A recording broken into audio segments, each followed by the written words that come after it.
Corría el año 155, cuando las cosas empezaron a ponerse realmente difíciles para aquella pequeña congregación en aquella gran ciudad. No está claro de quién partió la denuncia. La tendencia habitual de las autoridades era de una cierta indiferencia hacia los cristianos y no molestarlos demasiado. Pero una vez que se iniciaba la búsqueda de los cristianos por parte de las autoridades, como consecuencia de alguna delación, de alguna denuncia, todos los ciudadanos colaboraban con verdadero entusiasmo y jaleaban a las autoridades para que no se les escapase ni uno. La verdad es que no era sorprendente que eso ocurriera en esa ciudad, porque era de las primeras en las que se instituyó el culto al emperador en aquella zona de Asia. Y tenían la costumbre de que una vez al año exigían que todos los ciudadanos pasasen por una ceremonia en la cual tenían que jurar su fidelidad y expresar que César es el Señor.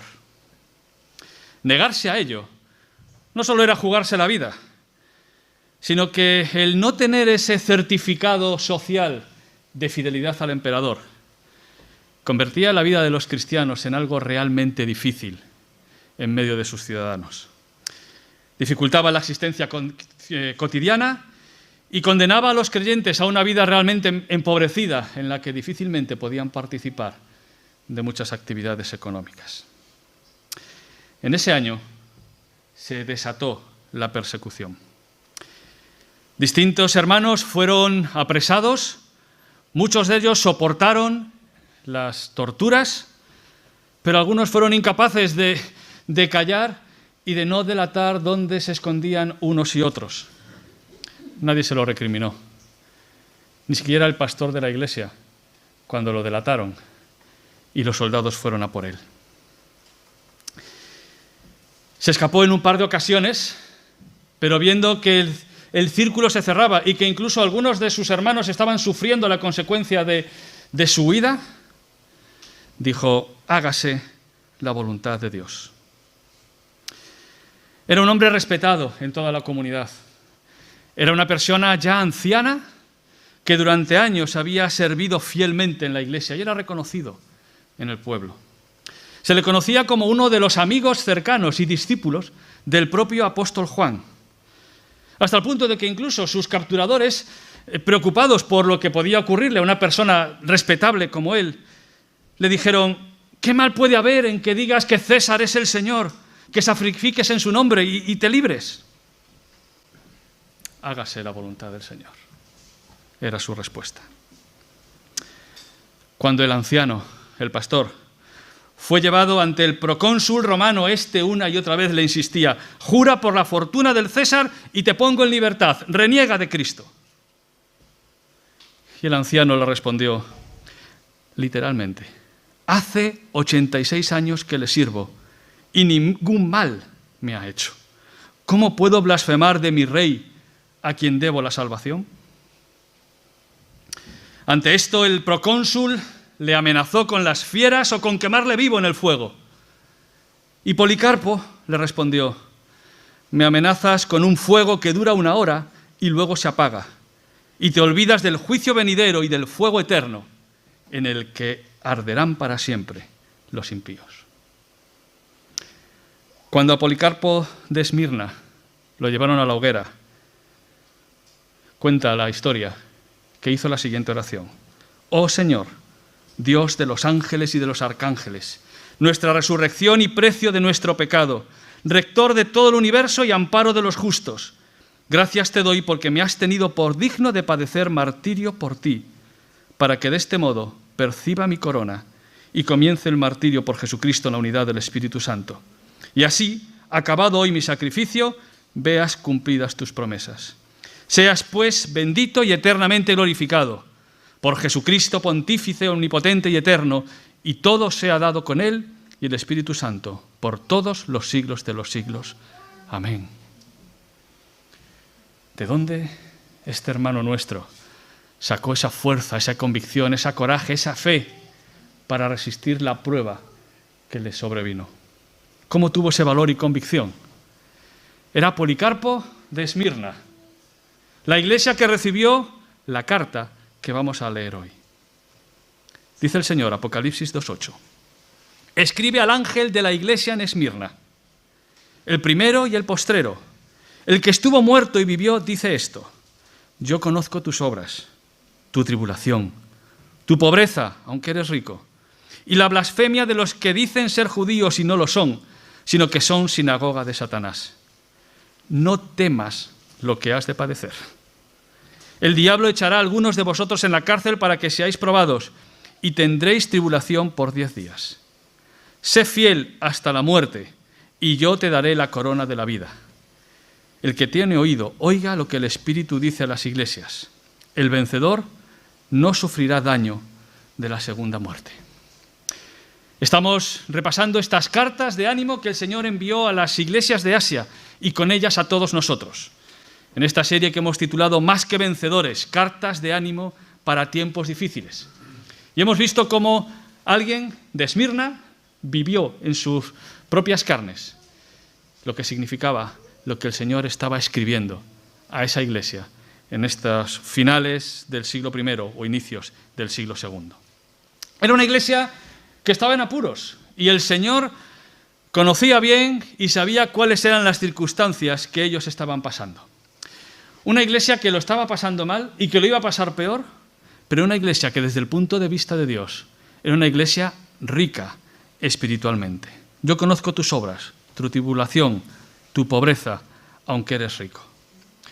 En contraste con otras iglesias, pues Éfeso tenía grandes virtudes, pero algunos defectos que subsanar, como vimos la semana pasada, ¿verdad? La iglesia de la Odisea, veremos dentro de unas semanas que no había nada bueno que decir de ellos. De Esmirna, el Señor no tiene nada que reprenderles. No tiene nada que hacerles ver que se arrepientan. No. Claro que tendrían sus problemas, como todos, pero como iglesia, el Señor no tiene nada que reprenderles. Solo les recuerda que delante de Él son ricos y Él sabe por lo que están pasando. Tenían una fe probada, más valiosa, más preciosa que el oro. Era una iglesia que estaba pasando por una situación de dificultades económicas serias, quizás por la presión social, quizás como consecuencia de no aceptar el culto al emperador. Lo cierto es que no fueron los primeros, ni serán los últimos, que por mantenerse fieles al Señor en la sociedad en la que están, sufran consecuencias económicas negativas. De hecho, Apocalipsis nos muestra que hacia el final de los tiempos esa va a ser una de las situaciones que van a vivir los creyentes, que van a sufrir algún tipo de exclusión económica, que no podrán comprar ni vender si no tienen esa identificación clara con el sistema social y político que esté en ese momento. Ante circunstancias así, el Señor les recuerda, no importa esa pobreza, porque tú tienes un verdadero tesoro en el cielo. Y ese es en el que merece la pena que inviertas. Así que eran ricos, sí, eran ricos, pero delante del Señor. También era una iglesia que estaba pasando por una persecución directa, y ahí se expresa en esa palabra tribulación. Estaban siendo asediados, perseguidos, con una presión interna, no simplemente que no les cayeran bien, o que se rieran de vez en cuando de, pero tú eres cristiano. No. Eso que nosotros entendemos por persecución, ¿verdad? No, eso no es lo que tenían ellos. Su situación era de real búsqueda, captura, ejecución, presión, exclusión por el hecho de ser creyentes. El Señor lo había advertido, lo sabéis. En el mundo tendréis aflicción. No era algo que podía pillarles por sorpresa, como no debería pillar por sorpresa a ningún creyente a lo largo de la historia. Pero lo cierto es que esta iglesia, a diferencia de otros momentos de la historia, estaba viviendo por una situación de tribulación, de persecución. Y además aquí se nos va a identificar a una serie de adversarios muy concretos, en una expresión realmente dura. Versículo 9. Conozco la blasfemia de los que dicen ser judíos y no lo son, sino que son sinagoga de Satanás. Vaya expresión, ¿verdad? Una expresión que además puede resultarnos difícil de escuchar en una Europa que es consciente de la deuda que tiene hacia el pueblo judío por el antisemitismo que la cristiandad ha ejercido a lo largo de los siglos. Probablemente uno de los pecados más inaceptables que el mundo cristiano a lo largo en el mundo europeo, en el mundo occidental, ha estado realizando. Claro, extremo bajo el nazismo a mediados del siglo XX, pero es algo de lo cual España no ha estado ausente. Ya en su momento, recordáis, 1492, esa expulsión y exclusión de los judíos. Y actualmente todavía pervive en una cierta o abierto recelo contra todo aquello que venga del Israel moderno. Es inaceptable desde un punto de vista bíblico y cristiano esa hostilidad hacia los judíos. Son amados por causa de los padres, son parte del pueblo de Dios y de los propósitos que Dios tiene para ellos. Pero lo cierto es que en los primeros siglos o en las primeras décadas del cristianismo había una oposición muy fuerte entre el cristianismo y el judaísmo de la época. De hecho, para muchos judíos, y recordáis el conflicto de Jesús con los fariseos, con los sacerdotes, cómo rechazaban el mensaje de Jesús. Aunque muchos, al fin y al cabo los apóstoles que eran, sino judíos, y Jesús mismo, judío, muchos creyeron y muchos abrazaban la fe del Mesías. Pero lo cierto es que en las primeras décadas de la Iglesia había una hostilidad constante. Recordad a qué se dedicaba Pablo antes de ser apóstol, ¿no? Su trabajo y su ocupación era perseguir precisamente a los cristianos. Así que no era sorprendente esa hostilidad. Y parece que en este entorno, en esta ciudad de Esmirna, como en otros, podía haber algunos judíos que acusaban a los cristianos para que sufriesen la hostilidad por parte de Roma. De hecho, de alguna manera, el Imperio Romano veía a los judíos y a los cristianos como algo que eran lo mismo, y en ocasiones los judíos se aseguraban de que eso no se confundiese y que si podía Roma fastidiar a los cristianos, pues mucho mejor. Aún así, no queda claro si se está refiriendo a todos, a algunos de los judíos o a algunos que se dicen ser judíos y no lo son, es decir, podrían ser incluso judaizantes, personas que al margen de la iglesia o de esas tensiones que había en las iglesias también acusaban a sus otros hermanos. Pablo incluso habla de algunos que predicaban por contienda y por fastidiar a Pablo, así que tampoco sería algo completamente sorprendente. Lo cierto es que en las actas del martirio de Policarpo, de donde hemos sacado la información inicial, se habla de cómo tanto judíos como griegos se dedicaron a acusar a la iglesia de Esmirna. La persecución religiosa probablemente es una de las cosas más difíciles de entender en el mundo cristiano. Cómo a lo largo de la historia cristianos no es que hayan diferido de otros cristianos, sino que abiertamente los han perseguido y han acabado con ellos. Viene la hora, dice Jesús, en que cualquiera que os mate pensará que así rinde un servicio a Dios. Y la historia de la cristiandad es una historia en la cual unos y otros, en vez de amarse con el amor del Señor, no solamente se han rechazado, sino que se han perseguido y se han matado. Es la historia, es la triste realidad de la caída del ser humano, aún en un ser humano y en un mundo que se llamaba cristiano. Y en España eso, como creyentes, como evangélicos, lo hemos sufrido. Y es algo que a nuestros amigos católicos les cuesta entender, muchos incluso lo ignoran o no son conscientes de ese peso de la historia y de cómo nuestros antepasados han sido excluidos, cuando no incluso exterminados, por el hecho de ser cristianos diferentes a la religión oficial.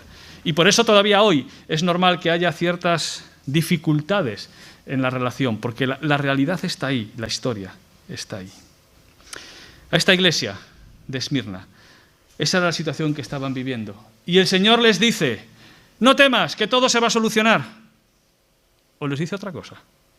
Versículo 10, no temas lo que has de padecer. El diablo echará a algunos de vosotros en la cárcel para que seáis probados. Tendréis tribulación, sed fiel hasta la muerte. No temas, prepárate para lo peor. Prepárate para lo que viene. Claro, cuando uno lee esto dice, a ver, yo por ánimo, que me den ánimo lo entiendo de otra manera. Una carta de ánimo sería más, no temas, yo te voy a proteger y no te va a pasar nada. O no temas, el enemigo no podrá nada contra ti. O no temas, el imperio se va a convertir en cristiano y ya no te va a perseguir.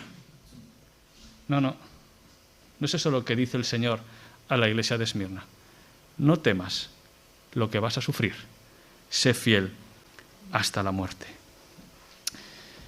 Desgraciadamente, a veces se predica un cristianismo del bienestar, como nos recordaba también Antonio hace un rato. Un cristianismo de cree y será feliz, sé fiel y Dios te bendecirá, ora con fe, declara victoria y todo se va a solucionar. Pero esa no es la promesa que el Señor nos da. Claro que el Señor nos bendice, claro que el Señor responde a nuestras oraciones, pero la fe cristiana no es una garantía de inmunidad contra el COVID, ¿verdad que no, hermano?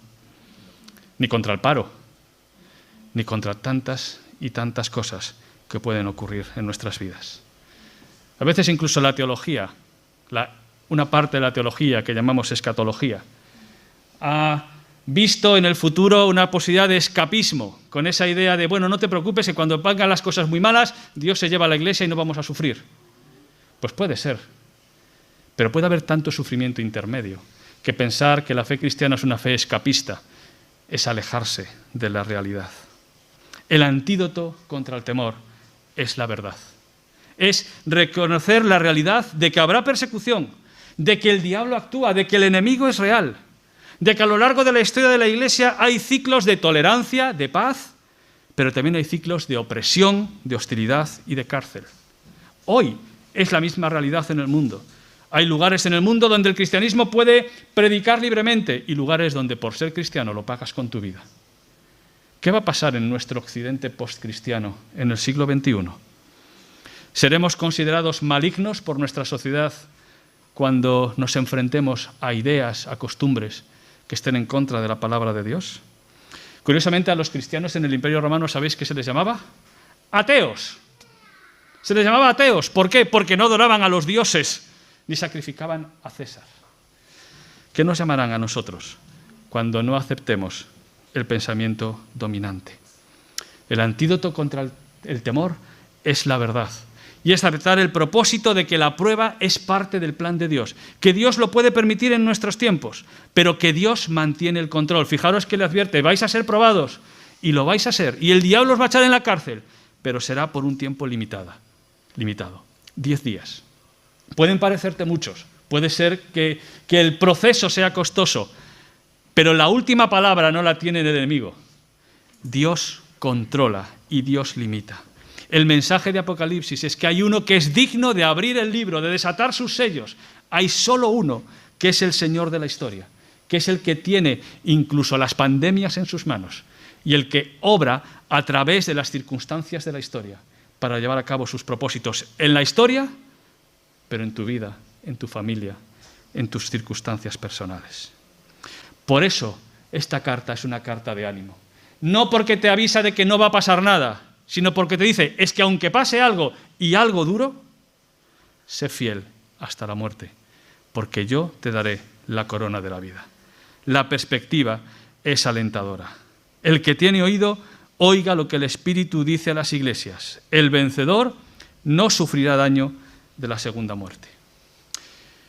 El Señor no le dio ánimos a Policarpo diciéndole, no te preocupes que no te van a detener, no te preocupes que no va a pasar nada. Pero Policarpo conocía seguro esta carta porque fue dirigida a su iglesia de la que él era contemporáneo.